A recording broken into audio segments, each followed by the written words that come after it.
Yes, for once, actually managed to get enough stuff for a decent Star Trek stream. So, try to get the stuff off to You the think side. you're actually doing decent today? Well, compared to others, yeah. I mean, Oh, damn it.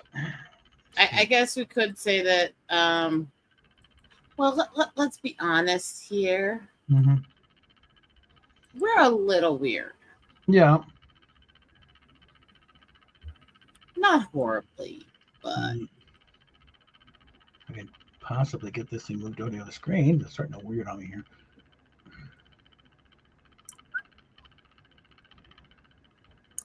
ow. Live TV, gotta love it. Now, come on now, move, you swine.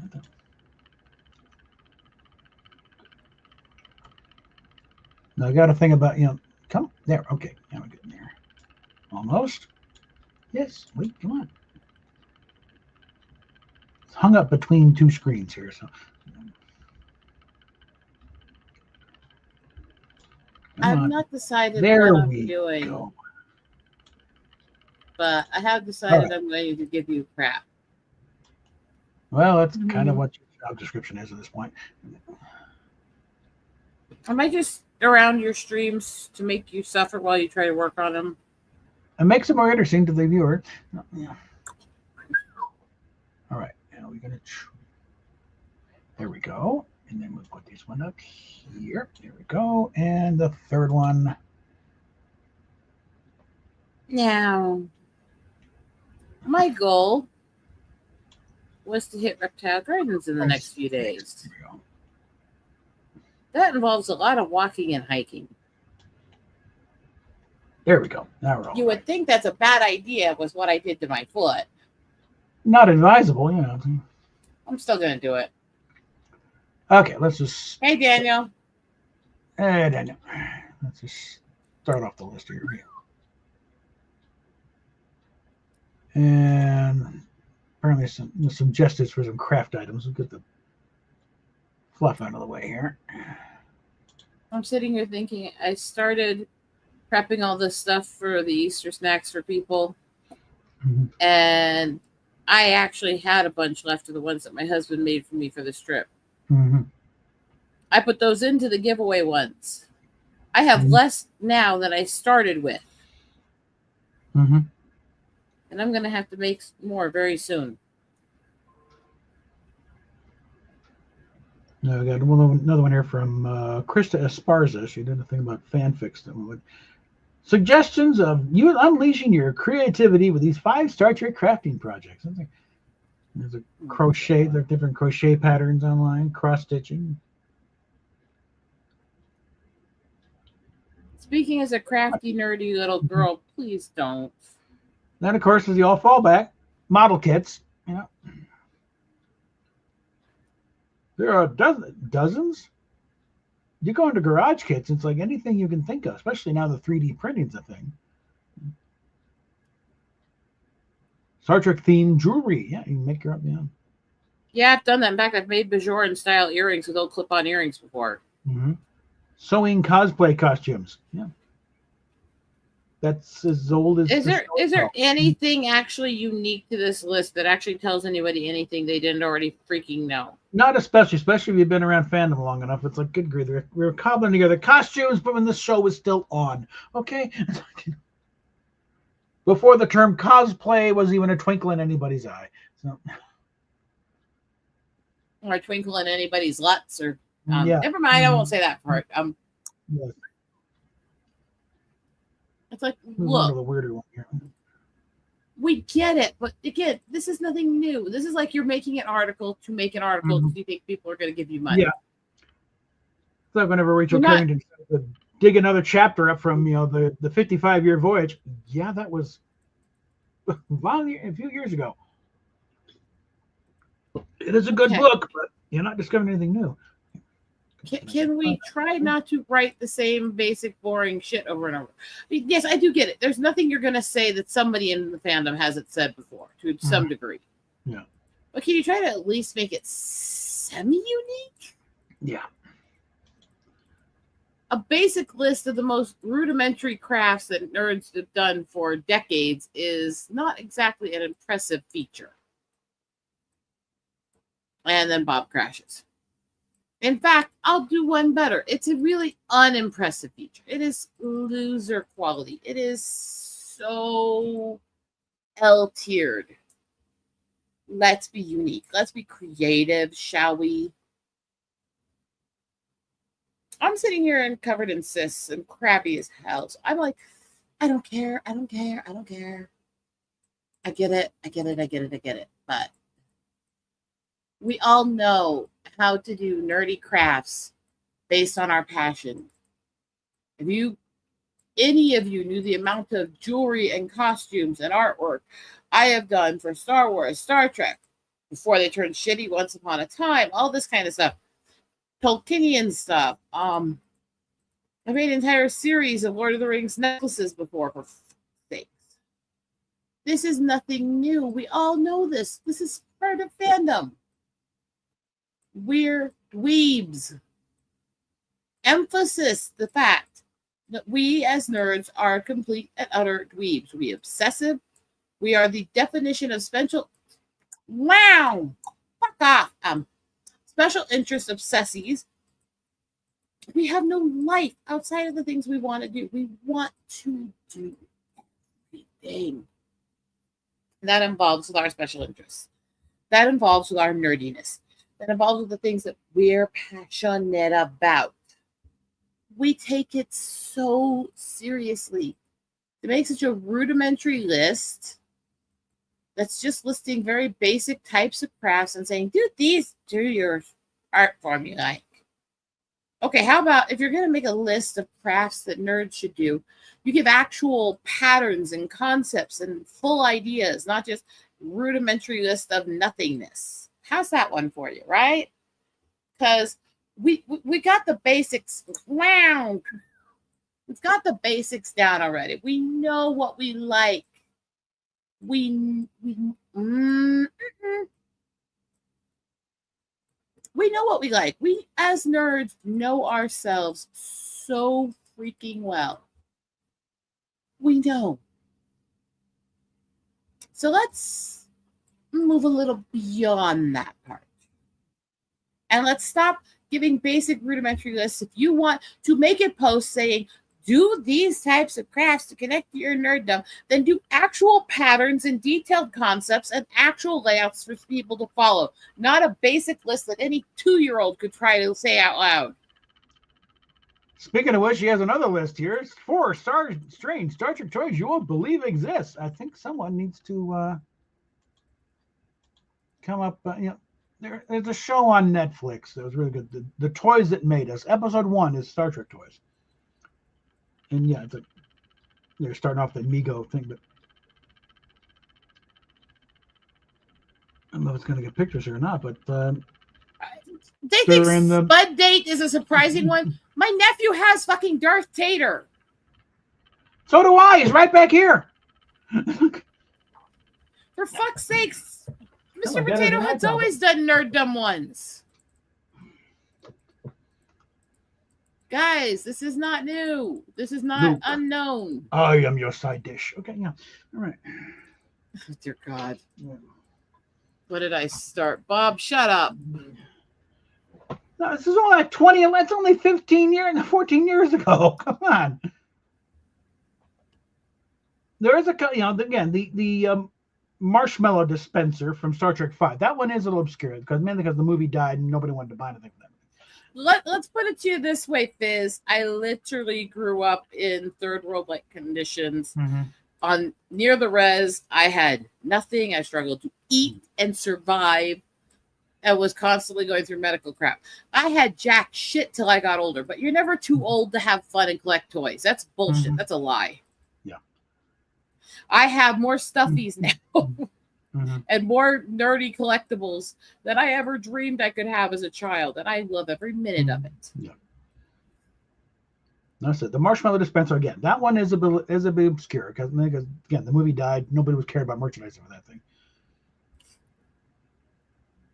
But the Ninja Turtle Star Trek ones, yeah, that because Ninja Turtles are at the top, and I think you tie in the Star Trek thing. They're there was tons of Star Trek crossover yeah. stuff with other nerddoms. Yeah, I wouldn't mind getting those turtles actually. No. Then of course we have the famous Spock helmet that Renko put out. This was back in the time. This was a 70s thing. It said in 76. And that was a case. This is back during the time when they're just taking whatever they already had and slapping a Star Trek label on it. That's where you got this little tracer gun thing. It's like they were selling before Star Trek came out. But then they, let's put a picture of Spock and the Enterprise on it. Suddenly it's a Star Trek tracer gun. It's like, what? That's not a phaser. Or space, Jeep thing. Had nothing, but they just slapped the Star Trek name on it. They got the rest of it. The helmet was the same thing. The white helmet with the big light on top, the Spock on the front. It's become a meme. Okay. I swear these new fans. Look, I have been very outspoken. Let's not look down on fans who weren't old enough to be there at the beginning. Great. I really despise when people are talking about how passionate they are for something. And the first thing somebody says, and you're guilty of this often, is, yeah, but I was there when it started. We can't control when we were born. We can control how we reacted to something, how we loved it, and our passion for it. That said, stop acting like you are discovering parts of fandom that nobody knew because you're discovering shit that happened before you. Mm-hmm. You can say, yeah, this is cool stuff I didn't know about. And if you made the list as, these are some cool Star Trek toys I learned about while I was studying Star Trek, people would respect it a lot more than you didn't know about. Yes, I fucking did. You didn't. Yeah. There's a way to say it. Ethan Peck showing one of the things. Yeah, having them actually put the damn thing on. Like, yeah.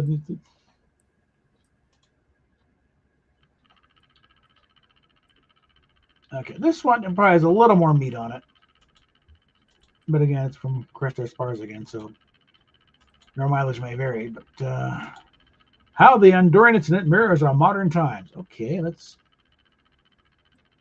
Since 66, Shark writers have held up a mirror to audiences and reflected the problems of the time. Yes and no. Again, in the original series, it's done more in the form of overall morality plays.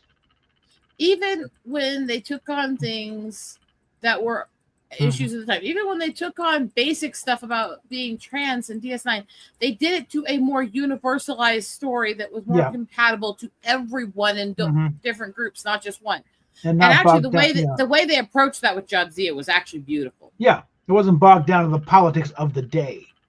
No, it was very unique to that universe, but also still reminded you to be compassionate to people who don't quite fit right. Yeah. It was a well-done story that was not over the top and blatant, but was also still blatant in its own way. Yeah. I would say the 60s were a little over the top, but that was the era and the style of writing. Yeah. But again, even when the closest they really got to directly commenting on Vietnam was a part of the war, but even it was still the general thing. And then you still ended up with Kirk basically arguing in favor of engagement because we can't just pull out. They'd be a slaughter. And we can't arm our side with nukes. We never survived to travel space if that's the case. But it's like, let's see, if the Star Trek franchise does anything for humanity, it's the way it holds up a mirror to our timeline and shows us historical actions, attitudes, and mistakes to avoid unless we want to summon a darker future. Yeah, that's it. Talking about the Andorian incident with the Enterprise. Considering my opinion of Enterprise, that's not going to win me over anyways. Well, it's like basically they're visiting the Vulcan monastery, and the Andorians show up. Turns out Andorians and Vulcans don't like each other at all, and turns out the place is a listening post. They've been spying on that's why the Andorians are. They found that this is a spy post. I'm still not a fan of Enterprise. Yeah. See, I'm harder on some things than you are, and you're harder on some things than I am. Yeah. We do not agree on a lot of Star Trek, actually. But we have the commonality of what we care about is the true fandom and growing up in it. We both have very differing views on what parts we accept and what we don't. Yeah. And we've had some hell of arguments over it too over the years. Mm-hmm. But that's what it should be. We should be able to have the arguments and then go, yeah, you know what? That was fun. I'll talk to you later. Yeah. What happened to that era? Why are all these new fans such rabid assholians the moment anyone fucking disagrees with them? And let's be honest, there is a problem with a lot of the old fans doing this to people who are trying to get into it and learn about it too. Yeah. And look, I get it. Our fandom has been besmirched and abused and mistreated, but we can't let ourselves become the rabid assholes we're fighting. You know? And so it's like, can we just go back to the point where we could yell at each other and tell each other to sit on a tribble and shit and then go out and have dinner after? Because that was a fun era. Tell somebody to swallow a phaser and tell someone they're batach and they might actually understand what you mean. It was fun. And we could argue and be really horrible and really aggressive and then nothing. But still meet at the hotel bar at the end of the convention, you know, cause headaches for the management. Why is it we're having this discussion and all I'm hearing is Weird Al going, and I forgot to mention I'm not even welcome at the Star Trek convention. But I'm a genius in France, genius in France, genius in France. I'm not sure what the hell she's trying to get at with this article here. But in a way, it does kind of go. It's like the way the shows were written back, even just back as far as Enterprise, they were broadly enough that they could be applied as life changes. Think about this: court martial now. Am I the only one though that feels like they were starting to push to try to make it more fitting to the era of society when they started pushing for the more modern opening and all that shit with Enterprise? They didn't go as far, but they definitely started pushing more of the modern stuff, encroaching into the style of the show.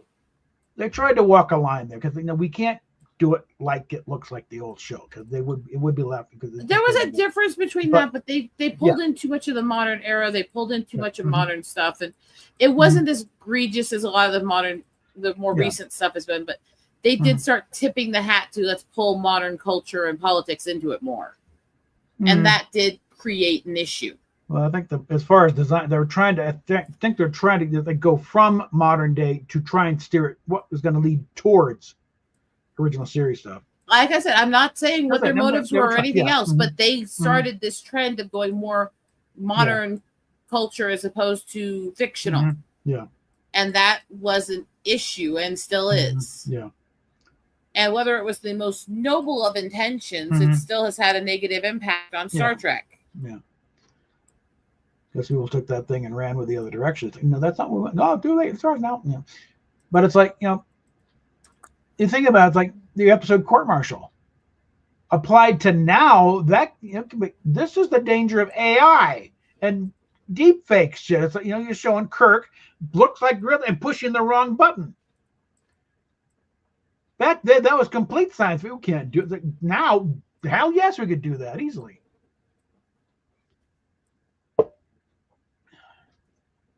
And imagine that.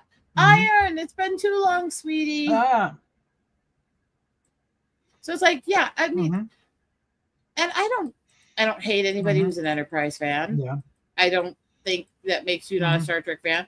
I don't even think liking the new shit makes somebody not a Star Trek fan. It's the attitude behind it and if they understand any of the original or not. I know people who absolutely raised in Star Trek, love it with all their heart and soul. And for some dumb reason, they like the new shit. I may not agree with them, but I'm not going to say that takes away their fandom either, B. Joe Trimble loved the first J.J. Trek movie. I think, what? Seriously? I have but they lost it with the second one, though. They totally lost it with the second one. I have a very good friend I met through the whole Fandom Menace era and all that stuff. And he likes the Disney Wars crap. But he was in a lot of the fandom community. Yeah. And did we tease him? Did we say stuff like, oh, everyone's entitled to their bad taste? Sure. Did we still welcome him as one of us? Yeah. That's the difference, right? Yeah. Now the fandom nuked itself because they became all about the money and the attention and the fame and blah blah blah blah blah, and it's not what it was, and it's destroyed itself, and that's tragic. I still support the cause and the meaning behind it, which was absolutely distorted by both sides. It's just like CG. I supported what it stood for, trying to honor the original comics and the original comic creators and all that. But do I like what it's become? See, this is what happens when you get a little fame and you get a little money and you get a little arrogance and people start telling you you're great at something. You start believing it. And this is why I want you to keep me humble. I want you to make sure that I know that I'm just a bitch with a loud mouth and some crass ticks that'll get me in trouble. Yeah. Because if I ever become like that, kick my ass. Hey, Fire Devil. Welcome back, Fizz. Please, dear God, if I ever start thinking I'm better than everyone, kick my fucking ass. In Minecraft, YouTube, because I know you're a bitch. It needs to be said. And this is why I may absolutely have a repugnant view of modern Star Trek, Star Wars, Disney, and what they've done to Lord of the Rings and stuff like that. I am never going to be that asshole to the people who like it. Yeah. And while I do think there's a certain level of gatekeeping that's needed to keep people from stealing your cultures from you, I don't think being an asshole to the people who just see or hear something and like it helps. I think it's like what you want, but you know, there's respect a point the original culture as well. Don't tell me this is good. You know, there's the problem there's no I have canon. Is the ones who do not respect canon, who do not respect the original culture and want to take it from you or declare that the original is evil, wrong, and twisted. Those I will call out, not because they like the new stuff, but because they're asshole pieces of shit. Oh, yeah, there was some talk for what? Is TOS no longer canon? Excuse me? Go fuck yourself. Yeah, it's like you don't have a show without that, okay? You know. And that's just somebody who, listen, with all due respect, you know how I feel about that cast and how I feel like they are as people, most of them. Yeah. Most of them, there's no evidence of Michael Dorn ever saying a single bad thing to anybody. Brent Spiner, borderline, but I think some of that's also old age and not all there. Yeah. You know? And him just being a wise ass sometimes. There's some of his posts really have me concerned because he's like all over the place and doesn't seem to remember something he said like a half hour ago. And I've seen him do it in interviews too. I think he's got issues, but he's up there. Yeah. That doesn't make me dislike him. No. You know what I'm saying? I remember a while back, you know, when it was the trash Shatner, you know, time around. These people need to sit down and kiss Shatner's ass. Okay, they wouldn't have jobs without him. Okay. Armin Shimmer, I've never seen him actually be hateful to people he disagrees with. Does he state his political opinions and have disagreements and things I wouldn't like that he said? Sure, but is he an asshole to the people he disagrees with? No. Robert Ricardo can go fuck himself. Yeah. No, it's not your message. It's not which side you're on. It's how you put the message out. It's how you treat people. It's how you think you have a right to treat people. And same with Tim Russ. I still like his acting, damn it. Yeah, but it's like, starts to, you know, right? Why are they doing the thing? Bob, he's doing it because of your reaction. Congratulations. You know. Please don't. No. You're going into the discussion I'm not doing, and I don't agree with. So please don't. This is also on my channel. Like I said, we can disagree and all that. Just treat each other with respect. And that's why I'm also vague when I get into this stuff, because I have a lot of personal opinions and rants. And almost nobody of my friends on either side would agree with them. And I just don't feel like it's necessary for this part of my life.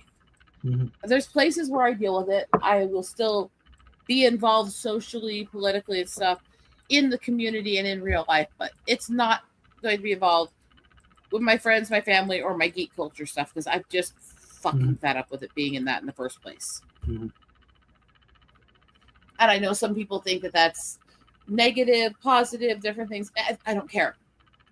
I don't want it in my geek culture. That's why I like the whole fandom and CG stuff in the first place. And the fact that they're becoming so hyper political on the other side is annoying the shit out of me because I don't want it on either side. Yeah. I said, everyone on that entire show, original set, no one was opposed to the war and everything else, but you never saw an original series analog to LBJ. They did not make it of the politics of the day. Okay. And it's partially by design because, this show's going to hopefully go into reruns. The war is going to be over by then. No one's going to care. So your story about, such a biting commentary, and what about that war that ended 5 years ago? Yeah, they got to make it a little timeless, just for survival. It's also one thing when you're talking about shows that are designed to fit the modern day era and be part of the current climate. It's one thing to deal with shows like All in the Family, Jeffersons, Maude, even Golden Girls and stuff like that. They're going to have stories that have some of that. Because they're based in the culture, they're based in the modern era, they're based in all that. Same with, there were some that dipped a little bit political or social in Reba and all these other shows. That's going to happen because they're based in the modern world. When you're dealing with fantasy based in history or sci-fi based in the future, leave it fucking out. Or work on your... Hello. Telling the story on the overall moral issue and not on this guy is bad. We need to make fun of him, and no one's going to care in 5 years, and no one's going to watch your show then. That's the thing. It's like, they made episodes of the original series that dealt with the civil rights movement, that dealt with bigotry, that dealt with the mistreatment of natives and other stuff. But they did it in a more timeless way that wasn't going to make it so linchpinned it wouldn't be futuristic or beautiful to people in another era. They made it beautiful. They made it wonderful. They made it positive to multiple sides. And even in DS9, where they started with a lot of the characters rigged to extreme, and I do mean extreme stereotypes of different ethnicities and political opinions, the show wove to them learning how to interact and live together and help each other become better people. And it was also still broadly told enough that, after the, Gulf War started, DS9 became much more relevant because some of those stories are speaking of those there. No one knew what was going to happen then. Like I said earlier before you got here, court martial. That's like, guess what? We got a story about the dangers of AI in the wrong hands. Being able to frame somebody with, look, I got video evidence. You pushed the wrong button. I know that's not what happened. Star Trek showed the humanity. It showed sides without making either side look like they're all monsters and all evil.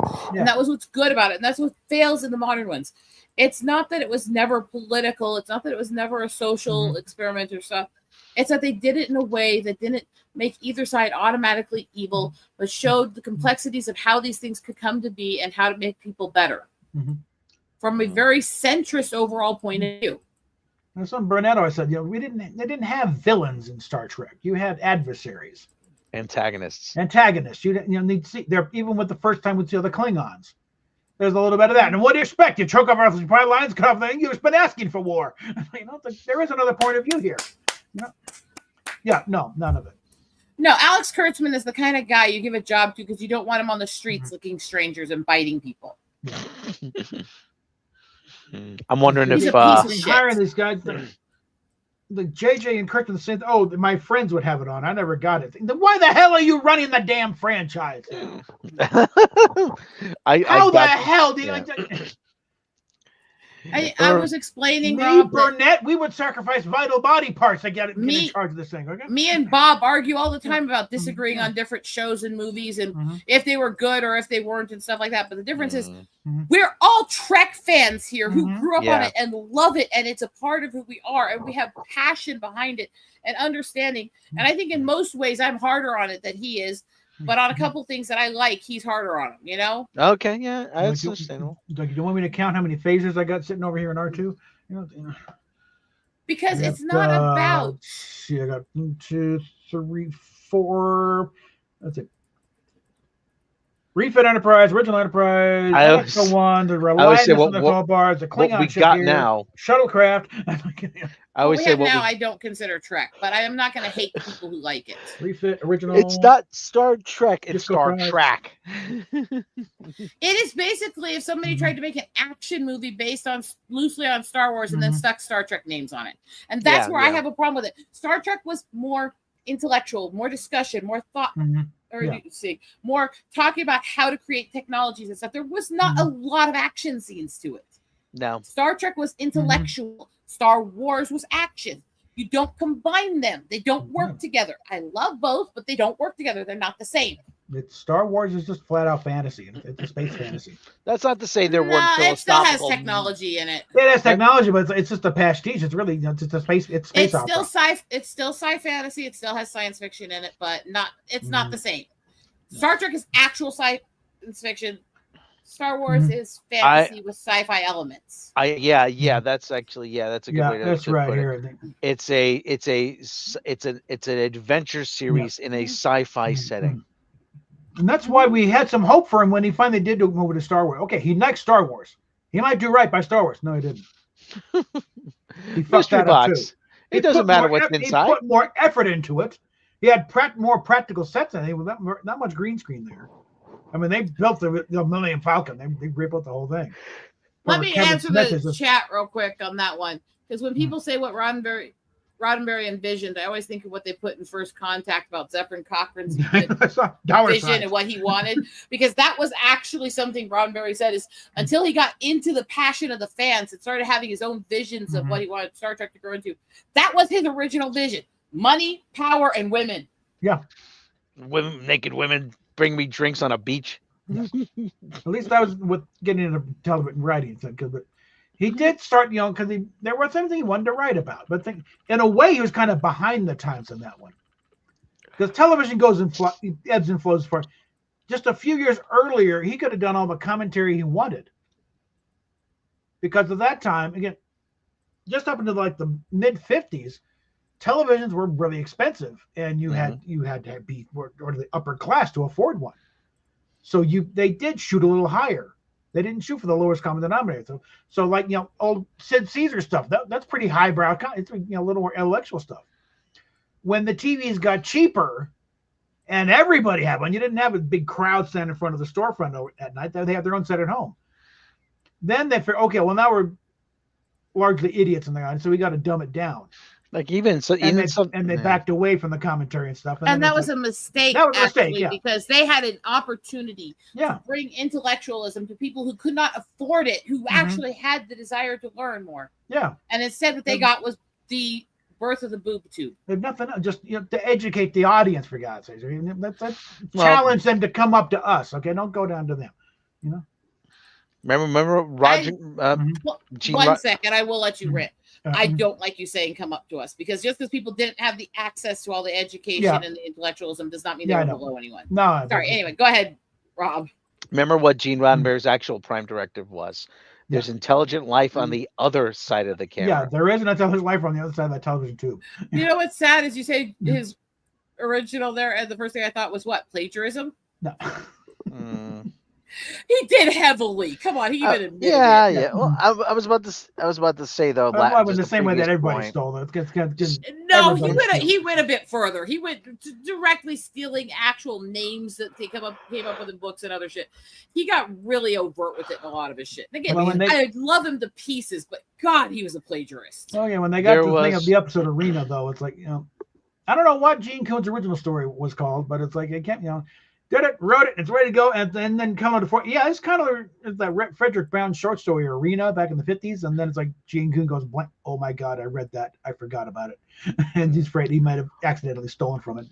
There's a mad dash to get the rights from the widow. We'd like to do an episode based on your husband's late husband's story. Oh yeah, great. Just don't tell us if I already wrote the script. It's ready to go to camera. I mean, there are the occasional philosophical moments in Star Wars, I mean, like the whole thing about Darth Vader. Is he still the same person underneath? Is he still Anakin Skywalker? How much? You get hints of that, but it's an action adventure story. It's still very broadly based, and again, Joseph Campbell viewed George Lucas as one of his best students. Even though he never took a class, he read his books. I know a lot of people are going to hate me for saying this. It's the same argument that I come away with about Marvel Comics. I'm like, listen, these are action stories at their heart. It's an action story. Yeah. Yes, you can weave other stuff into it. I mean, the X-Men it's an action series, but there's stories about racism. There's stories about about homophobia. There's stories about transphobia, I mean, etc. God Loves Man Kills is one of the best stories ever put out. Yeah. Hey, Apex, how you been doing today? Yeah. No, that's just it. Star Trek was intellectual, and it was to lead you in to the higher brow, deeper intellectualism of sci-fi. It was to make you feel and think in a more intellectual way and less emotional way. It was a Vulcan dream almost. And you can do the other stuff. You can expand it. You can add all these things in, as long as you keep it within that universe's storytelling. Yeah. And within that intellectualism. That's something the guys haven't figured out. You need to know the rules of the universe before you can start breaking them. You need to know the rules before you start breaking them. And they barely know the universe, let alone the rules of it. And these guys, One of the things, though, it's coming back to Marvel, and like I said, it's Star Trek, and it sort of ties into Star Trek. Is that even though, like I said, the X-Men and the Fantastic Four, Captain America, the Avengers, and Iron Man, even though those are action stories, action stories, they're still on the written page. Yeah. You have to have some sort of narrative to drive them. And that's the same thing with Star Trek. You need a narrative to drive the story. You need to, you need to have some. Oh, geez, I mean, we have to go to, like I said, Cestus 3. I'm like, it's already inhabited. Are we in the wrong for trying to colonize it? There has to be something more than man fight lizard, bang bang. Yeah. The original short story wasn't much more than that. And I will say also with Star Trek, I still think Insurrection is one of the most underrated Star Trek movies. Oh God, I was cheering that one right from the get-go. It's like, no, this is one of the best Star Trek stories. Maybe not great as a movie, but as a Star Trek story, it's fine. Right in there. If it was a two-parter on Next Gen, if you did it like Twilight Zone, What If kind of thing, oh my God, they'd be really good. They did that though. But I don't like the versions I've seen of it. Yeah, the comics. You know what my favorite Twilight Zones is actually when Roddy McDowell goes to Mars, and you probably remember that one. And Roddy McDowell goes to Mars, and the guy's warning him, "Don't trust them, don't trust them." And he's like, "No, they're trying to help us. No, don't trust them." And so, okay, while we repair your ship, we're gonna set you up here. And then he's, oh, geez, hey, got some pretty fine whiskey here. Hey, this is pretty nice here. Oh, I got all. And he opens the window. There's bars on the window. There's bars, and he's in a zoo. You were right, Moccasin. Fast forward just 10 years. It's a madhouse. You're a bitch. We all know that. Anyway, so, yeah, we have to keep focused where it belongs on the intellectualism. And with Star Wars, we need to keep the focus on the spiritualism, which they lost also. It's like every franchise has a specific thing that was their heart and soul. It was what led them. And everything else tied to that. Spiritualism and exploration of cultures, mythology, supernatural and stuff. That was Star Wars. Intellectualism, discussions, debates, theoretizing, all that. That was Star Trek. And if you don't understand those two basic principles, you don't understand either franchise. That's right.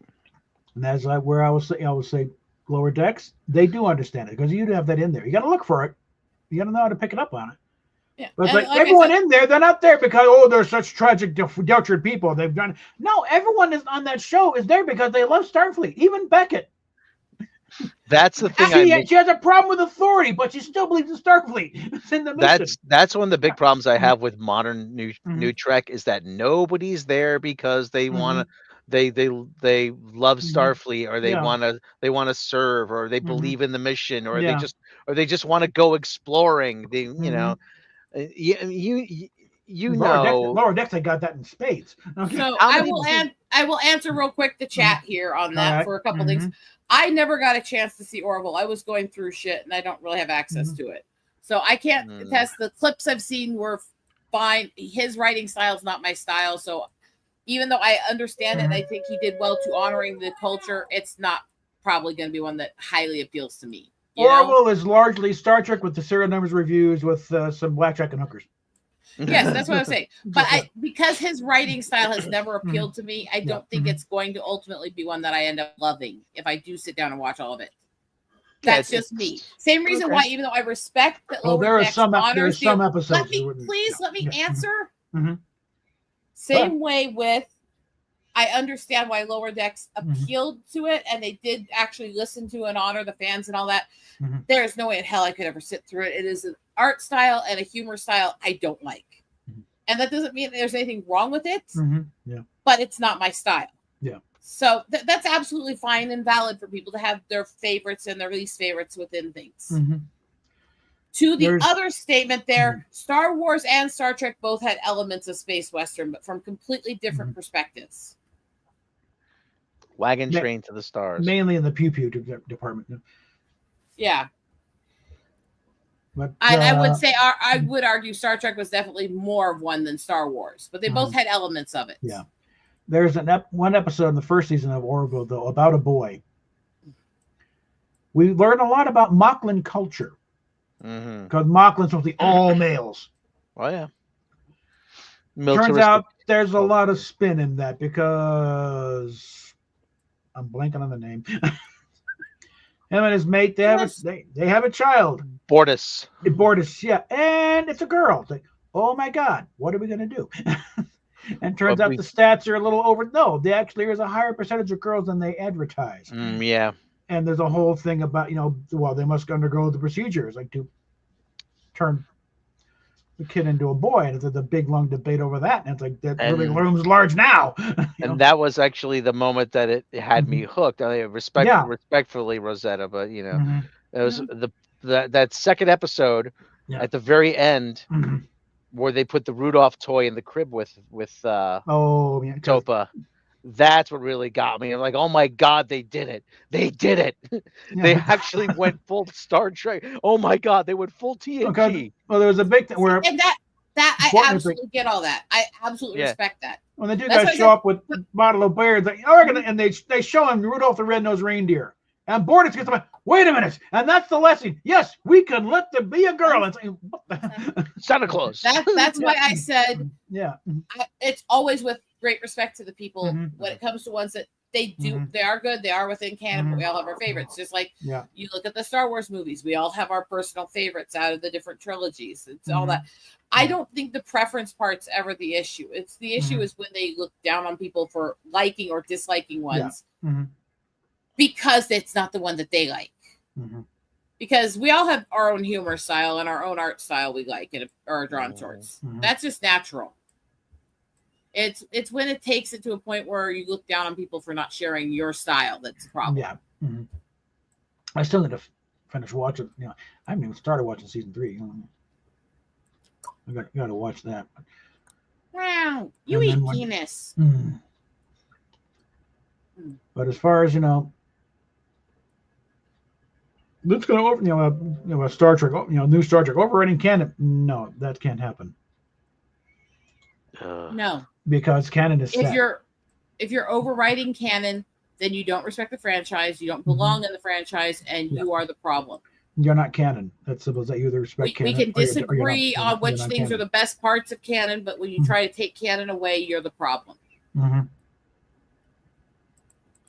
I like when we can sit here and have debates on which one's best, which one appeals to whose style, and all this other shit. I like this side of nerddom.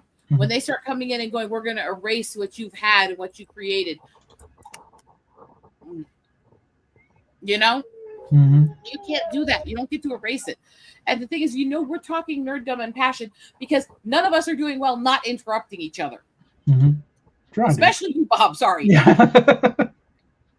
These kind of discussions are, no, wait. Now, you wouldn't want to jump in and get a rollicking thing. But, I know, but sometimes I'm trying to answer chat or answer a question or statement somebody made, and I can't get my thought finished. I say it with love. Okay, I'll check that later. I know it's an excited, nerdy thing. That's the thing. As nerds, we're passionate, Basically, nerddom is like almost a physical embodiment of an autistic mind in hyper focus. Remember, fan is short for fanatic. Okay. Yes. Basically, nerddom is special interest personified. Let's be freaking honest, right? And that's why there's such an elevated number of autistic people in the nerd community. Yeah, fandom in general does tend to attract a little more higher percentage of people on different spectrums. I know because so many people in normal people don't like this shit. So I know so many people in fandoms in nerddom who are autistic, ADHD, some that are borderline with mild Down, some who Tourette's, other stuff. We're freaks. We're the ones who never fit in. We are the island of misfit toys. Okay, bringing it back to Rudolph again. I'm gotta love it. I mean, there's that whole there's that scene. I hate invoking Big Bang Theory, but early on when when the girls went to the comic book store to get something for Leonard for his birthday or something, like I don't know what it was. Yeah. But they all look at like these guys are like, oh my god, they were just like, these guys are really, I'm like, yeah, that's who it is. I mean, the rest of them was like, there's girls in here. And they're hot. Oh my god. Hide the stuff, they're here, they've invaded. There was one girl in school I remember. I had no idea. I really didn't know her. She's in this with the smart crowd. Yeah. But I saw her in the comic book store. I'm like, wait a minute. You I could have been talking about this stuff with you? Yeah. For fuck's sake. I was in second grade if she hadn't transferred to the school and we stayed up there. God, I probably would have married and have 5 kids by now with her. I never got hit on. I knew she was in the same shit. Come on, I never got hit on anywhere as much as when I went into comic stores and these D&D sessions and shit like that, and all these nerd boys are sitting there going, hi, ooh, hi. They're like, yeah, hi. Actual boobs are within reach. I don't want to do that because I don't want to get hit. Can I just sit here and stare at you for a while? Stare at you uncomfortably. Hey, Price is Right. I mean, Voyager had good and bad things. Yeah. The problem is, as a Native woman, I still want to fucking punch them in the throat for hiring that asshole to write Native culture shit. So I still appreciate some of the episodes. I still have the series, but I think even Beltran, it's like, this is not right. Oh no, he did. He actually had some very vocal times he spoke out against the shit they were writing. Yeah. And I still think the times that they backtracked it and wrote more closer Native stuff, he pushed it because he is a mix of Hispanic and Native. So there's his cultures they were bastardizing. Yeah. So it's like I think he is. They're going no. Yeah. No, he was actually trying to get thrown off the show, but they kept upping his paycheck and becomes okay, fine. You want to play it this way? But somewhere, someone put in a picture, and he had autographed the picture. Brandon Braga is a wanker. Robert Beltran. And as the pictures go to him, big old smile on his face. See, I have forgiven Braga for a lot because I understand better where he's coming from. No, he wasn't. He didn't watch. I mean, he was watching Twilight Zone. He was a little higher. I'm gonna say this real quick. As the Native girl here, I don't hate Voyager, and that's a statement considering you guys know how I feel about Kate Mulgrew. I don't hate Voyager. I think out of the 4 shows I like, it is the least liked. But I don't hate it. Oh, come on. Sorry, I got the Knicks on in the other window. Okay. All right. Go ahead and have your rants. I think Voyager has probably aged better than a few other the Star Trek series. If only now, that does not crap has come since then. That's not to say it doesn't have its shortcomings. Oh, yeah. It certainly does. However, it has actually, if you watch it now, you say to yourself, you know what, this ain't too bad. This isn't. There's like I don't know. I still have so much 3 or 4 trouble episodes. not I still haven't cringing seen into that, the fucking wall with all the stuff that it would have been more okay if they'd said, we're going to make a culture semi-similar to Native Americans, but completely alien-based and stuff. No, they pushed this as the Maquis were supposed to be Native Americans in space, straight up. And they were heavily advertising that. They were even promoting it to reservations. And then they went so far over the top with the anti-Native shit and the false history shit that it pissed a lot of us off, honestly. Maquis, yeah. Yeah, Maquis is just Maquis is actually literally what the French called the resistance during the French resistance. World War. Yeah.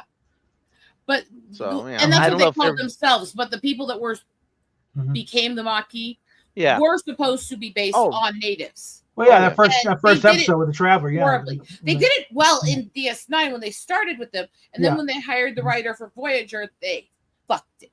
Yeah. There's no nicer way to say it. They fucked it. Because you had this one, in DS9 was a Next Gen. I think it was like Wesley's last one when he went off with the Traveler. But it's like you had this planet. It was just all, native, different tribes. What they started, and they were here. Nebra Marrow was the head of that one. So it makes his second Star Trek appearance. First time he did play the Klingon. But they were in disputed territory, and their planet was going to be handed over to the Cardassians. And they didn't want to go to the Cardassians. They were fine the way they were. And that was kind of the spark that lit up the, started the Maquis. Basically, it had similarities to what they used with Insurrection, your forced relocation for the greater good. Yeah. That's like, they started like, we're going to start overrunning canon with the Strange New Worlds. No. The rule is very simple. You either are compliant with canon or you're non-canon. Voyager was Star Trek Lost in Space. You're right on that. Oh, Marina Sirtis made that crack in the convention. Yeah, she can go fuck herself too. Anyway, sorry. So then, they're just making Star Trek Lost in Space. Yeah, I mean, well, that's what me and Mom said to each other when they aired the first episode. What are you kidding? Yeah. Would you say Battlestar Galactica is really the original, not the reboot, the original with Lauren Green? Would you say that's more wagon train in space?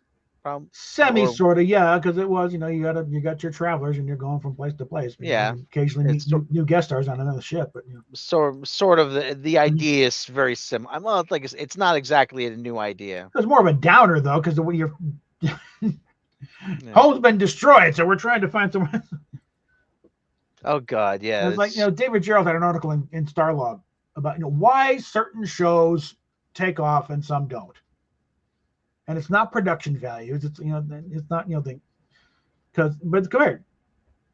With Star Trek, it's in the opening statement. Bold, seek out strange new worlds, new worlds, new civilizations, yada yada yada. What's Space 1999? They got blown out of orbit. They're just aimlessly go. They have no control over their fate whatsoever. So that's kind of a depressing thing. And Lost in Space, same thing. They're lost. They can't find their way home. It's Battlestar Galactica, they're running. They're turn tail and they're running for the high grass. Okay, none of which is really, really aspirational to get you want to read the hook in there. Characters like, but it's a down good point. Okay, that's an excellent show. No, we're going out there. We're being friends. Okay, we're meeting new people. I do remember as a kid watching Battlestar Galactica, like, wow, a lot of people really are dying. A lot of people. See, here's the thing, and I can go into this for a lot of it. You can do these different stories, but yes, they all inspire each other. They're all based on each other to some degree. Plagiarism is as old as time. It's the way you do it that makes it. Have you moved it on to your own or not? And that. But I mean, I was not a big fan of Lost in Space, but it was cute. To me, it was just a little too cheesy most of the time. In a way, it worked to attract Star Trek fan base, and the fact that Irwin Allen with another stupid, wisecracking robot and a smart ass kid, and then so Star Trek comes out there. Look, this is real time, not that crap that CBS has on right now. We got a real show we need to support this, or we're going to get more of that crap. So Harlan Ellison's run signed on early on. Hey, here's a chance to tell some real stories. I keep thinking of Harlan Ellison back in the day when Sci-Fi Channel used to have him on. I can't remember what the show was, but they used to have these little excerpts with Harlan Ellison. Yeah.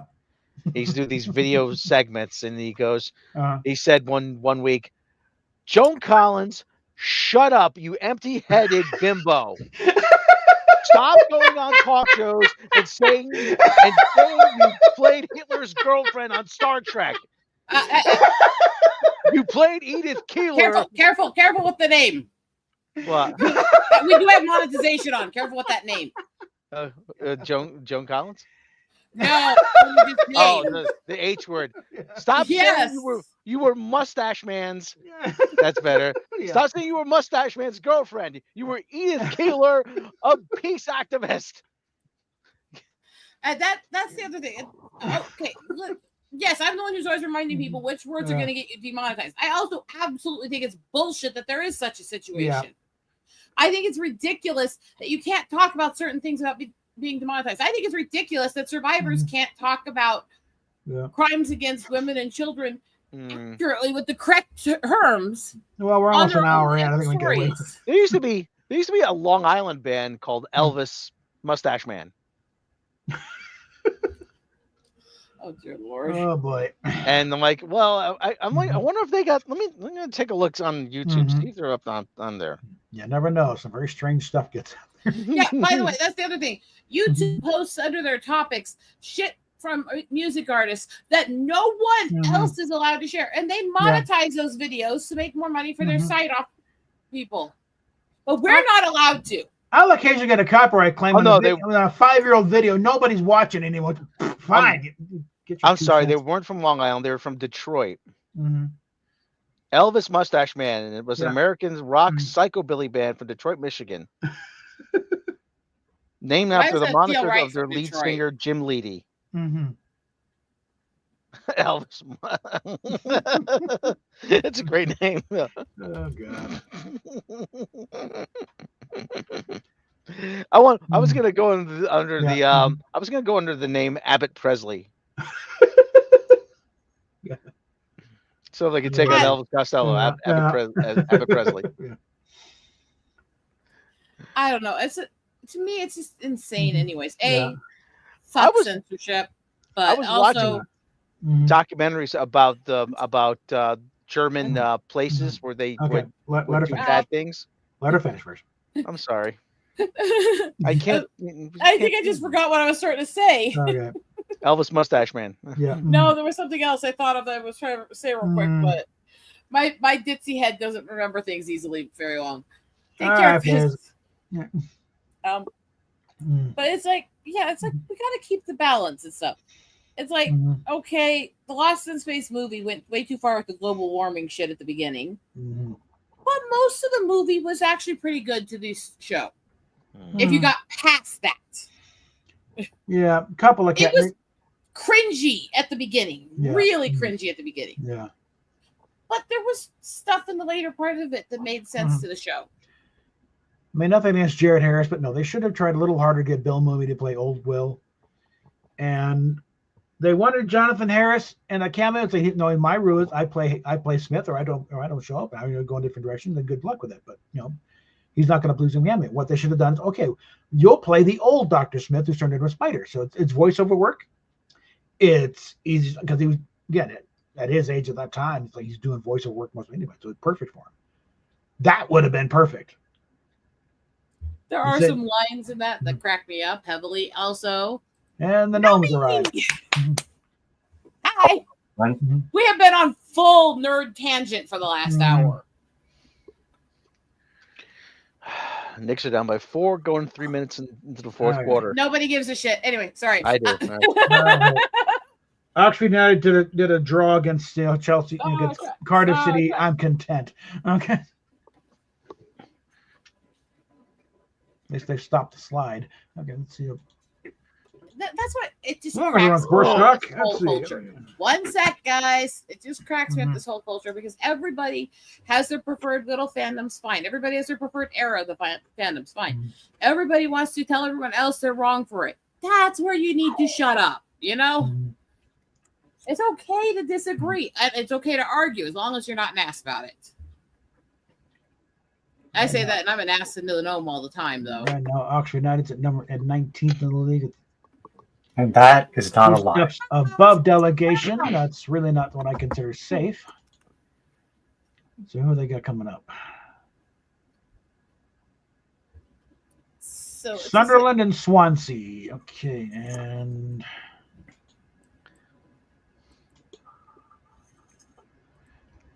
I can't seem to find Swansea on a map. We're gonna get our asses kicked. You know, Sunderland is number 4 and Swansea is number 11. So you're a bitch. Shut up. And one of them was away. Well, that's how you feel. Yeah, it's in Wales. So Okay. I think yes. maybe Southern Wales. Yeah. So yes, I do not consider anyone. The only place where I sit there and say, no, you're not a real fan, is if you don't understand the difference between Star Wars being spiritual and stuff and Star Trek being intellectual. And if you don't understand the basic tenets of what each series was for their own things, that's where I feel like you've lost actual fandom. Not because you like this one or this don't like this one or stuff like that. You need to understand the basics of what the fandom and the show actually stand for.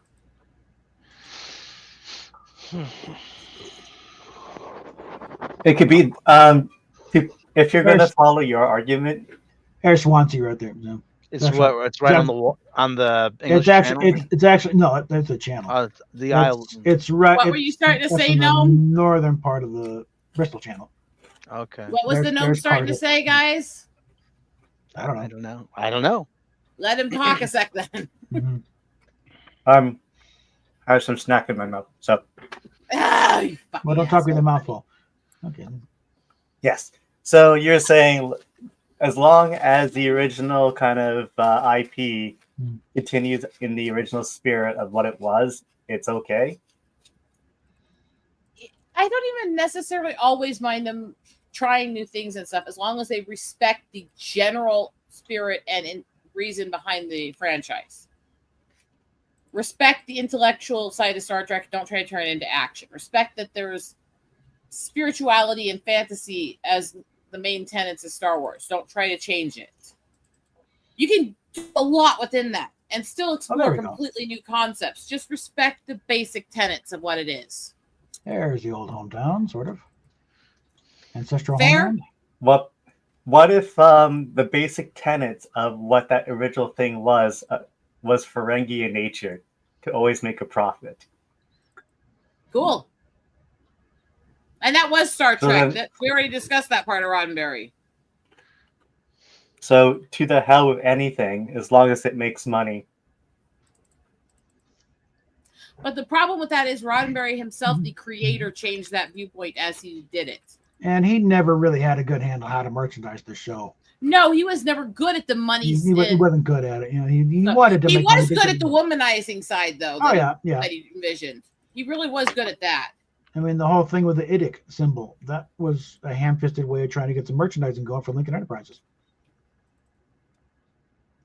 And Shatner and Nimoy was, Gene, knock it off. We're not turning this episode into a commercial. Okay. Gelt, it's been fucking forever. Where have you been? So they had to, do some serious reworking into something that actually made sense within the episode. And that's how it became the Vulcan symbol, IDIC. I have no concern about Gelt saying shit about me. I know his intention when he does. Mm-hmm. All right. He's a friendly troll. Yeah. I do actually get that a lot, actually. Mm-hmm. I have worried about you because you closed almost all your accounts for a while, so I couldn't really check on you, which you've done before. So just let me know when you're okay, all right? Because I do care about everybody. Is Gelt a Geltling? No. Gelt is from Australia. So he's a make me worrying, I'm going to hunt you down. Mm. No, that's what I'm going to do to you, gnome face bitch. Really? Okay. You're You're a bitch. Especially if all through and getting down on this side of the border with some kind of job. Aren't we already redundant in this society? Well, I know I am. I don't know. I'm useless. Let's face it. And we all know the gnome is. He's just brain damaged. I'm just waiting for you. Could I get a finger out of that? I'm just marking time till I can actually file for my retirement, and it's like, I love you, numb face bitch. I can finally get into a house, and it's like, okay, now you can all kiss my ass. Oh, yo, haven't seen you in a long time, dude. How are you? It's his fourth comment. What the hell we were talking about him? What the hell? This is the first comment I've seen. I just saw her.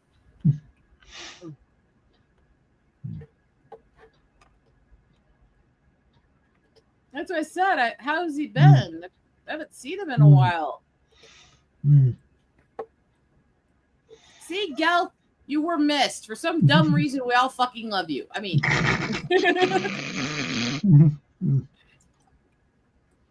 Let me see if I can get the camera working. Just a sec. Hang on. There's a certain... Gel, you can always contact me if you want to talk about what happened and what you were going through. I gotta... It's just good to actually see you around. Because I've kind of felt like half of the communities I was hanging out with turned on me for stuff that didn't actually happen, that certain people said I did. So it's nice to see you. That's it. It says it's on. Oh, there it is. So I got a co-pilot here, actually. Let's see if I can. Where did he go? Are you brain dead? Doggo? Hey, Doggo. Aw. Like, I'm tired. That's my brother's dog, Pumbaa. Oh.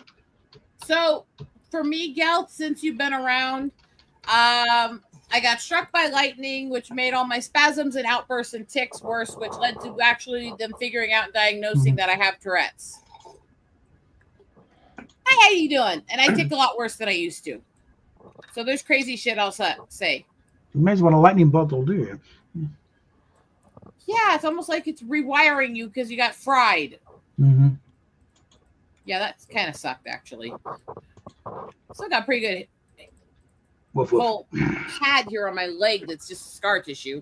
Okay, I have no idea what you know about, so I know a lot of people have tried to say, oh yeah, well she didn't used to tick like this before, so it's fake. It's like that's not how that works. It's because there's 3 things you're not taking into account, like the fucking lightning strike for one thing. And the fact that I did tick before, it didn't used to be as severe. Yeah. So that's I've always done it.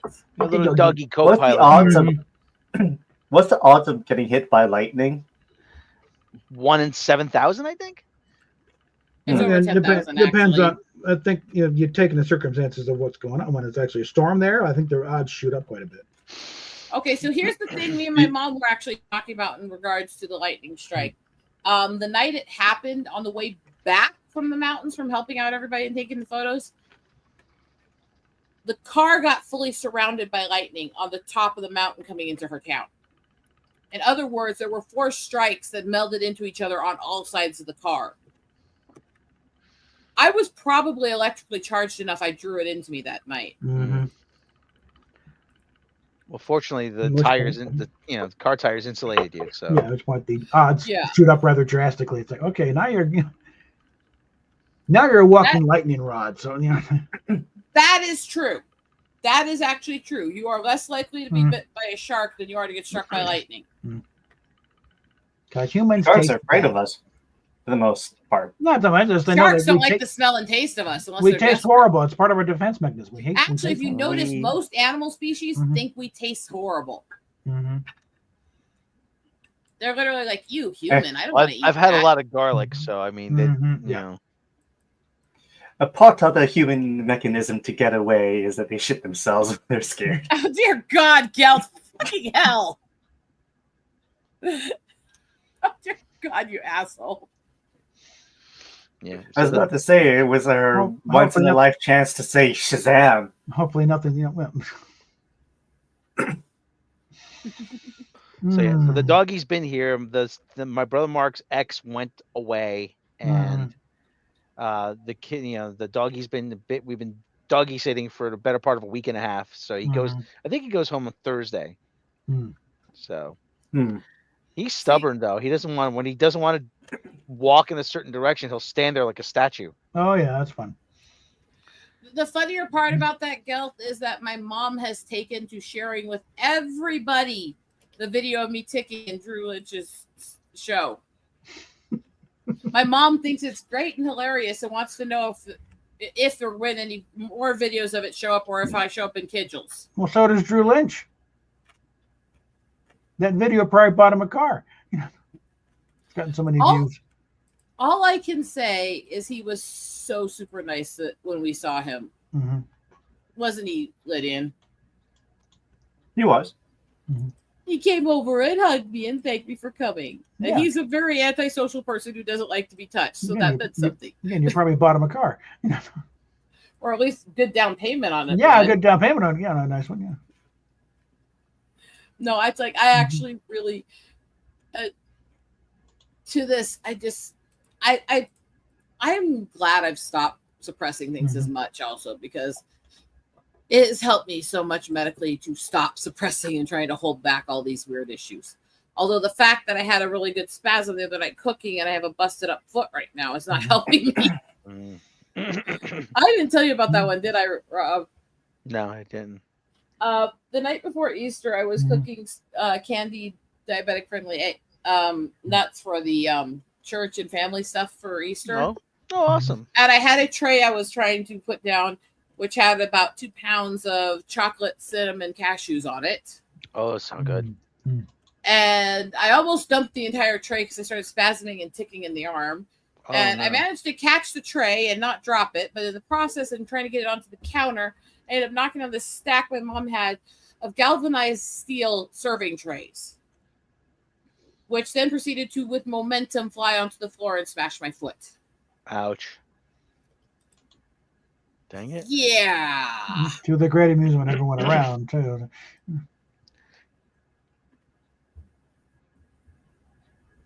Gelt, I am too now. I had a reaction to an antibiotic that put my organs into shutdown, and I have had to go fully diabetic the last year and a half. Haven't I, Lydia? Yes. That's why I'm learning how to make these kinds of things that way. Hey, Dad Man. Hey, another old streaming. Dad Man's a sweetie. I spent time with him over in the hills here. Actually, I showed him around the hills here just a couple days before the freaking lightning, I think. I think it was that same time. Yeah. Stream Fortnite tonight. I'm going to be lucky if I can just play it. Oy vey. Vey oy.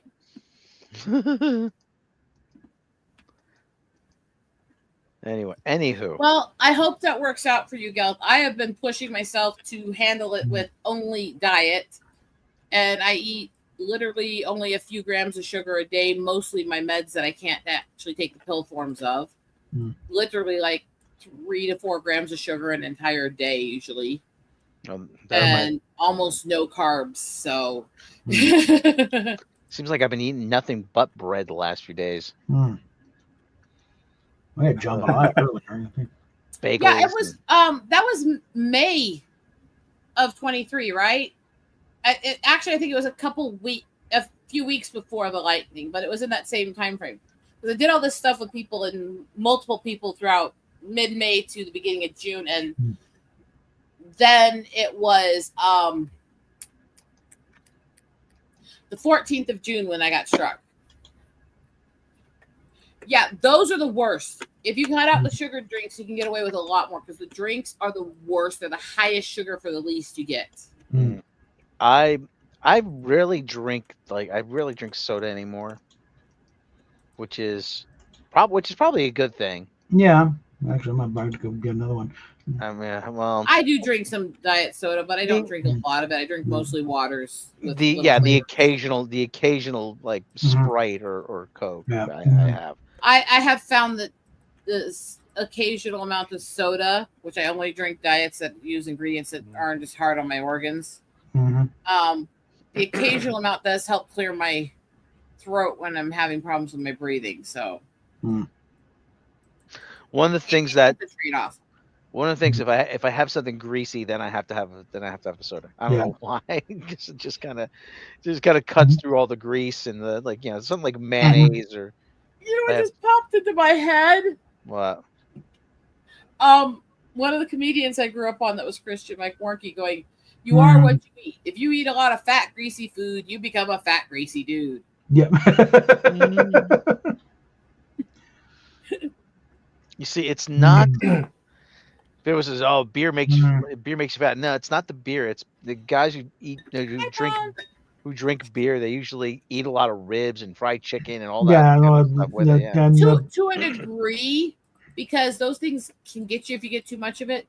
But most of the beers, there's so much sugar and carbs per can, and most of the people who drink beer drink multiple cans a day. They're just downing it. Yeah, and that it catches up on you fast. It's the same with soda.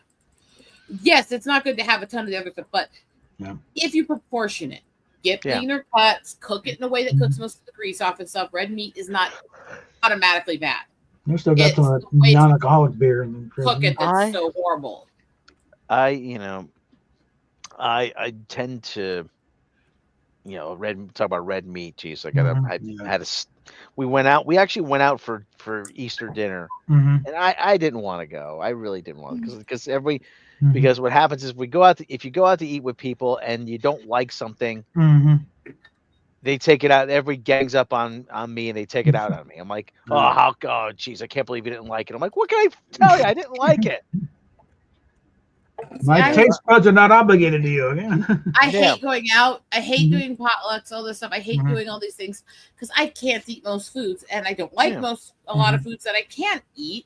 So I have a really, really restricted diet. Lydia, you spent time with me. How's my diet for easy to find food for? It has some trials and tribulations, but So I go to potlucks and family events, and I'm not one who won't eat and won't partake, and people do look down on that. Yeah. Right now, I'm debating whether to steal another one of Steph's Fantas.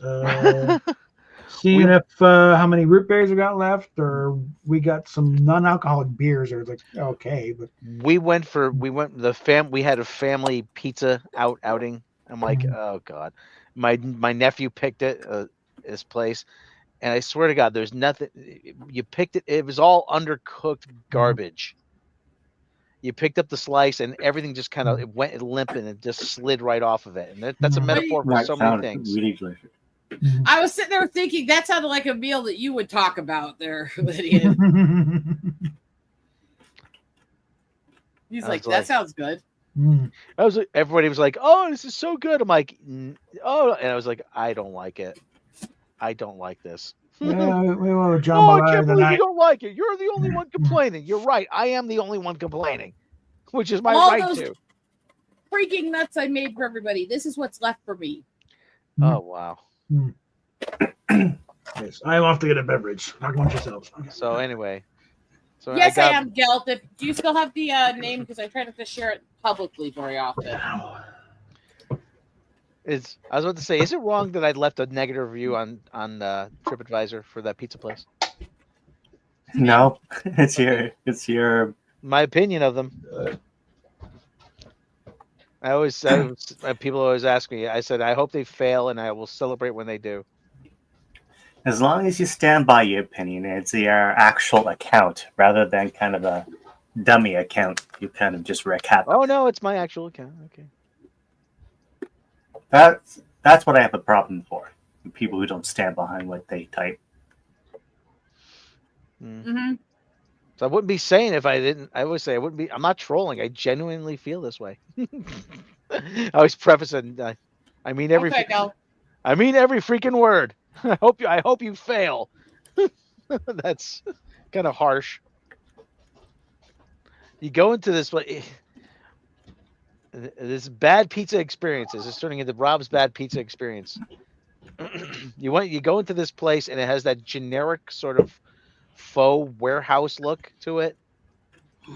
That's in every microbrew. Everything is sort of concrete and stainless steel and oh dear Lord. So like yeah. root beer, so I'm going with the root beer. I know you meant faux as in FAUX, but I pictured a faux warehouse, PHO. Okay. People making noodles. Can you stop being weird, Gnome? I was just like, yeah, I just keep saying that the place has the vibe of like some kids who come here to go to grad school. Like, OMG, it's like I came here to go to Yale, and I totally fell in love with the pizza, and I thought it'd be like amazeballs to start our own place, but give it like a more vegan options and more modern spin to it. It's like you just killed it. No. I'm like, take it. I'm like, take it and go shove it up your ass. I'm like, gonna go with the Dennis Leary thing. Just get a place red meat. Just meat. Red meat. Bunch of men sitting around naked around a fire eating red meat, green meat. You eat the fucking meat. I'm gonna open a bar. We're gonna play nothing but the Stones. Serve whiskey, Budweiser, play nothing but the Stones. When somebody falls over and grabs a stick, fuck him, throw the meat, throw in the fire, more meat for the meat eaters. Yeah, I know that, like I said, people are eating healthy, but there is something to be said for something simple, simplicity. Oh, hey, what do you got? Oh, yeah, we got burgers. Nothing fancy. Just bring me up the entire cow. I'll eat what I want and ride the rest home. Well, that's the thing. I make a lot of healthy stuff, but I try not to go over the top with it. Is it just that gels with no underscores or any numbers or anything?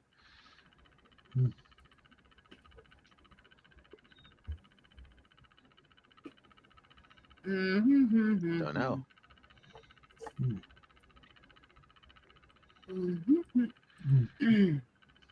Give me a sec to figure out where the fuck shit is. Who the hell is this person, Victoria? I don't remember adding you. Oh, I'm kind of glad you did. She's kind of hot. Okay, she's friends with Dave Sheehan. Okay, Dave the Rave Sheehan.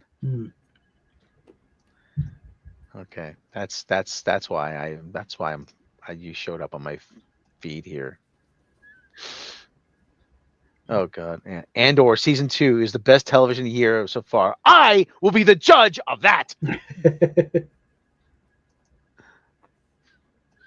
Andor, Andor. There you go.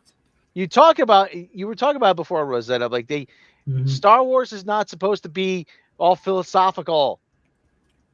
No, and the philosophical in it is supposed to be based in spirituality. Yes. They're trying the Andor. Oh God! Don't get me. I'm too late. I'm going. Too late. I'm going there. Too late. Okay, who was playing at Red Rocks? I'm gonna say unpopular opinion. Andor sucks. You got it. Andor proves that anything outside of the Skywalkers in Star Wars is just not interesting. Rob, look at the comment. As long as they don't make lesbians. I think they did that already. It's called the Acolyte. Power of many. Let me tell you, the Acolyte is what happens when the theater kids take over Star Wars. Yeah. Okay. All right, wait. I'm a theater kid. No, we're talking like the super duper gay theater kids. Yeah. The Dylan Mulvaney's of the world. I don't care. I don't care about the inner politics of the Empire. That piece of shit. I don't care that piece of shit wants to consider itself female. I care that piece of shit treats women like we're costumes and not real humans. Yeah. Same with Eddie fucking Izzard. Choke on a dick. Anyway, I expect better from Eddie Izzard, but okay. Yeah, that's the one who literally said that it's being a woman is as simple as changing your clothing.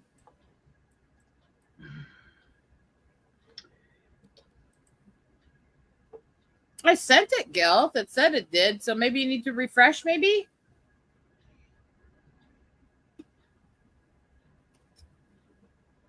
Oh, God.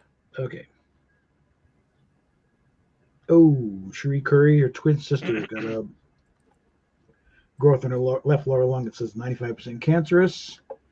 Going to surgery early May when Cherie's in Ibiza for a festival. So prayers for our sister, guys. We'll get you to pass that on. Yeah. Prayers, thoughts and prayers. As everyone's, getting back to Andor, not to belabor the point. Hey, let me tell you, like I said, I didn't enjoy the Andor season 1. I thought it was long, drawn out, and boring. Made a fake trailer about the season of the episodes. Episodes like really just a guy just walking around. He's just walking around. He lives in a junkyard. What Fat Albert and the Cosby Kids? It's like hey. Go back. You got something for me? Man, Fat Albert. I'm looking at the request here and your avatar with that weird drop bear that was done for you years ago. Get like Randall's explanation. I just don't know why it's not showing you. I've been wanting to write a sketch actually about Fat Albert and the Cosby Kids being like the worst drug gang ever. Hey, smoke this and you'll feel real good. Damn, Fat Albert. We got crack. We got it. Damn, Fat Albert. One sec, guys. Gil, can you open your messages to people that aren't in a mutual server with you for a minute? I will send you a comment so you can have my link so we can make it work. Because it might be a glitch because you don't have it fully open right now.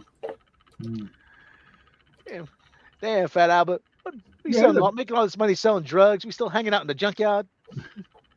Yeah, you can break it down into okay, who does what? I think Rudy would be the main dealer.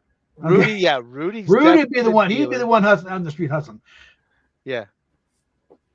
Weird Harold, I don't know. What would he be doing? Yeah. Mushmouth is the rat. Yeah. Mushmouth he's the snitch. Abba told you, Bubba. One sec, guys. You click on the settings on your and it goes to data and privacy, I believe it is. Or let me see here. Try to remember where this is, how people can message you. Lydia, do you remember where that setting is? And where? Discord. How do you change it so anybody who isn't in a mutual server can send you a comment or message?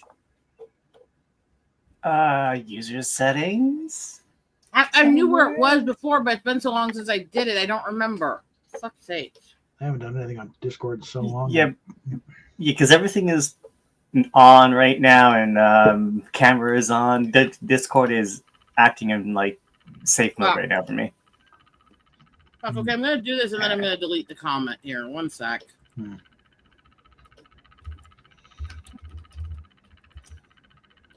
Notifications. Try to reach that, Gil. Yeah. The thing with the Fat Albert movie that they did, Kenny Williams.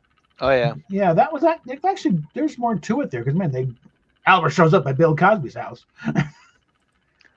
and it's like and some of the real Albert died in something that's not year, but at the very end, you get all the real guys from the gang, and they all gather around Albert's gravesite.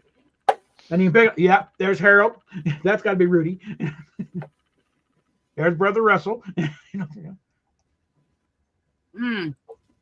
What's funny? It's kind of a touching scene, I see you have a period on one of the names and not on the other. I see where it happened. Gotcha. You got his period? Shut up, bitch. Huh?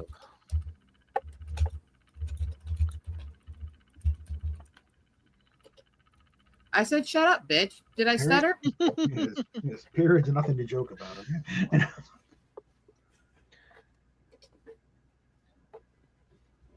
Until you have one, don't go there. Okay.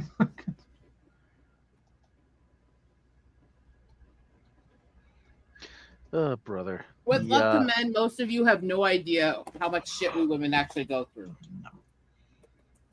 No, and you kind of don't want to. Yeah, I've heard it before. The person will not be named decided to do the thing. I'm a boy thing. Talk about when she looked up those things to simulate menstrual pain. She had hooked up, wasn't that bad.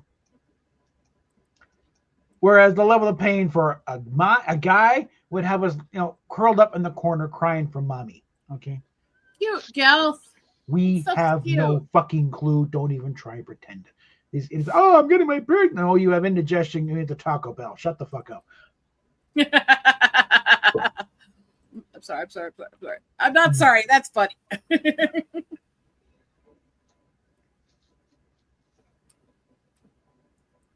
I'm going to show Gelt a few of my recent photos while I'm at it.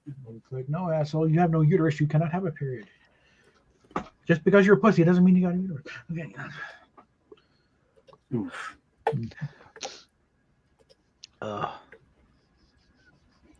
What is... That should be a big thing. No, you are a pussy. You don't have a pussy. Okay. Oh, good Lord. Yeah.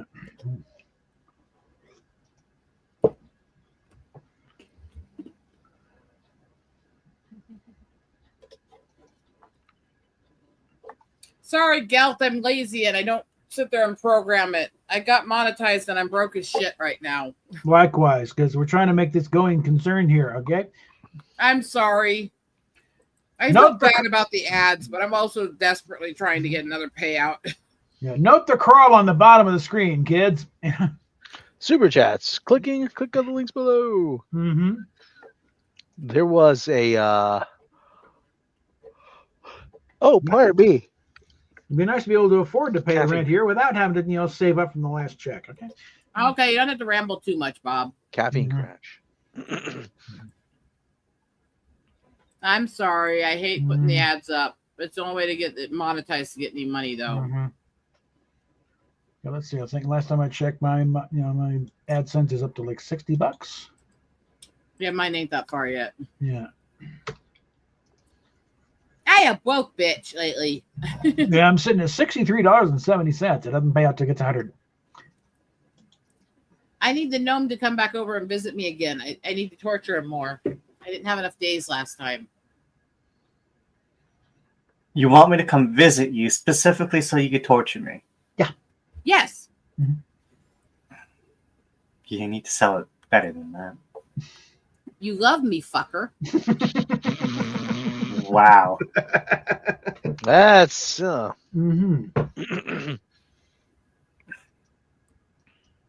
I'm honest. Yeah, you sure are. I'm not a bitch.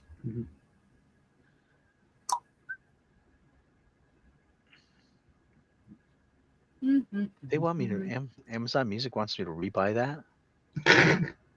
Why? I already own it. And I ordered it from Amazon. Make sure you got to copy it separately so they can't delete it. Oh, yeah, I do. I sent you some photos, Gal. Those are all ones I took in the last week and a half.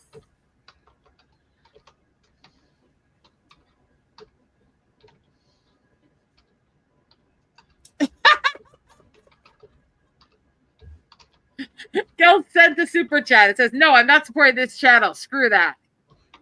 You're a sweetie. That was funny. Gelf, if you actually do that with a higher monetization amount, and when she has like those things that says the top contributor, your name will always be there as a top contributor, but it says I'm not going to support this channel. I'm guessing that's on your channel. Yep. Okay. So you get the $3 Australian, which comes to about $1.50 American, I think. Gal, you're funny. It's good to see you back again.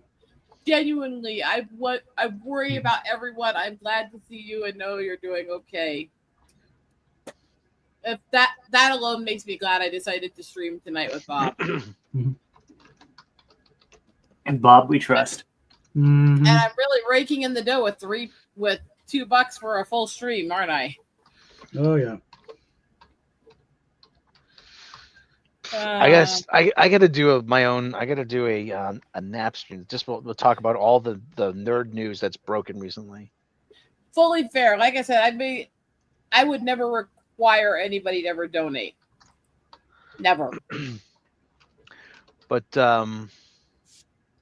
yeah, what's up with that? That does not happen often. What? YouTube actually showed them that I was live. Oh, wow. Yes, sometimes it does not even. Most of the time it doesn't. Every time I stream, I get people messaging me going, I didn't know you were live. I never got my notification. It didn't show you in my subscriptions tab.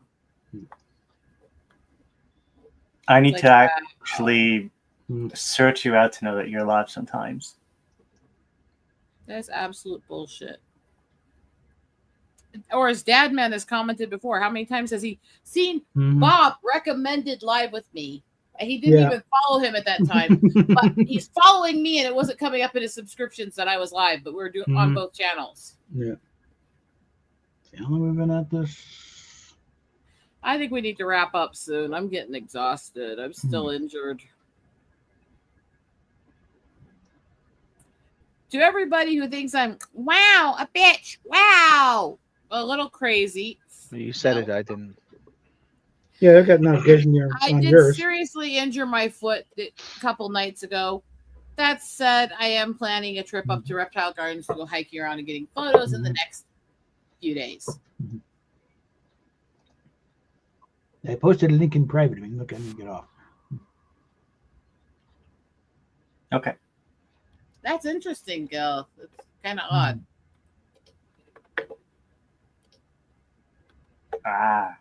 Classic. Yes, YouTube does strange things to subscriptions sometimes. Sometimes it'll unsubscribe you. It'll change your notifications. But yeah, it's annoying when they unsubscribe me to a channel. Luckily, the algorithm just brings me back to things that I actually like. I'm like, I subscribe to you. Yeah, I think a lot of us. How often do you go to that channel? So, mostly. Yeah, that's the thing. Yeah. There's just too much. There's so much to watch, right? So that's the thing. So I'm thinking a lot of channels like you haven't been here in 6 years.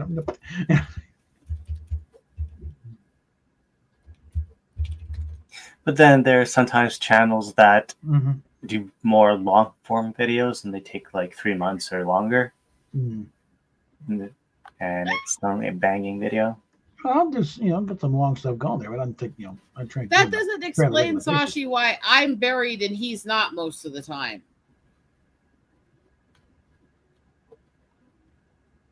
I don't know what I offend in their agenda, but especially I'll let the words fly when especially on the gaming thing.